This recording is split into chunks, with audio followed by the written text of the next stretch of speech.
Welcome to Until My Batteries Expire. A couple of days ago, MiHoYo announced details of their upcoming Hoyofest. Hoyofest is their annual event.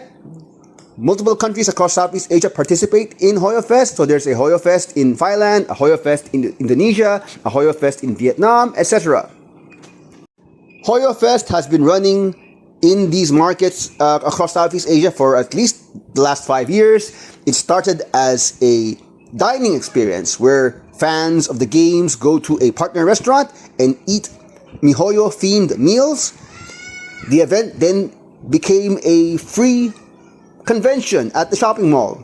So you go to the official mall, you see the displays, the official MiHoYo displays, you get to play the games, buy their merch, etc. This year's edition of Hoyofest will have some changes. It is now a ticketed event. So for the Philippines, Hoyofest 2025 will take place at SMX, which is one of the largest convention centers in the country. The other countries participating in this year's Hoyofest will have similar setups, with each country's Hoyofest taking place at a convention center. The major changes for this year's upcoming Hoyofest will be that it will take place at a convention center. Tickets will be required for entry, and it will run for generally just 4 days. Last year's Hoyofest took place at a mall. It was free admission, and it ran for 7 to 8 days, depending on which country you're at.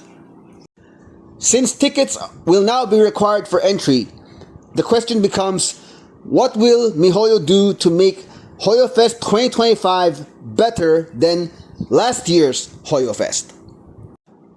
Will this year's Hoyofest be on the same scale as the official MiHoYo events in China, for instance?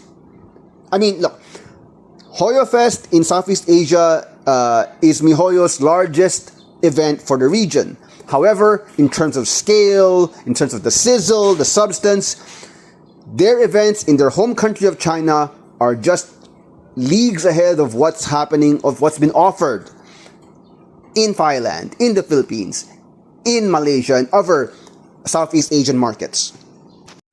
Tickets for this year's Hoyofest will include a one-day fast pass. This is their version of a VIP ticket.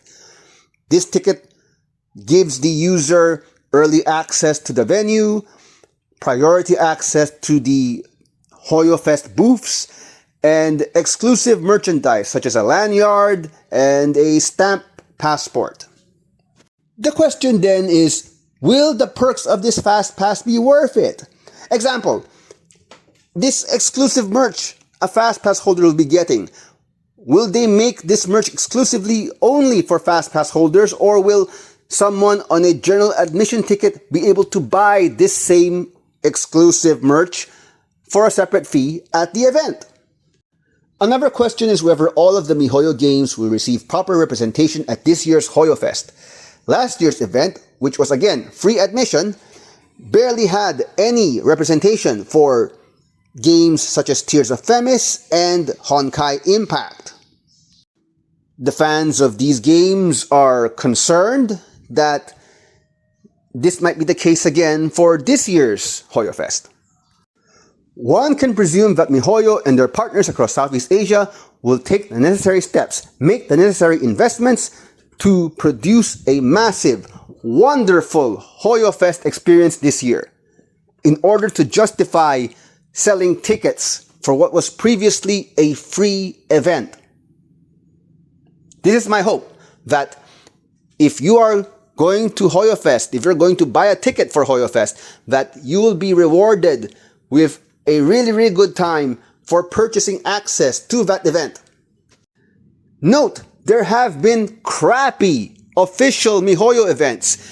Last year, 2024, Honkai Star Rail's first anniversary. It was an event celebrated across Southeast Asia, and the Philippines stood out for having the shittiest version of that celebration.